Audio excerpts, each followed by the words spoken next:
Ano ang dasal na Aba namin ng Maharlika? Ang Aba namin ng Maharlika ay ang dasal na kapalit ng Ama namin ng mga Pilipinong Kristiyano. Aba namin, ikaw ang aming ilaw, ikaw ang lahat ay ikaw.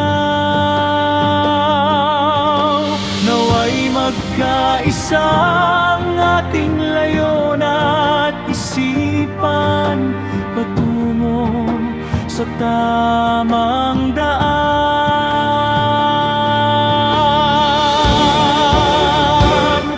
Susundan namin ang aming darma, sabot ng aming makakaya. Ang bunga ng aming gawain ay nasa iyo, hindi sa amin. Tanggalin ang takot at duda sa aming damdamin.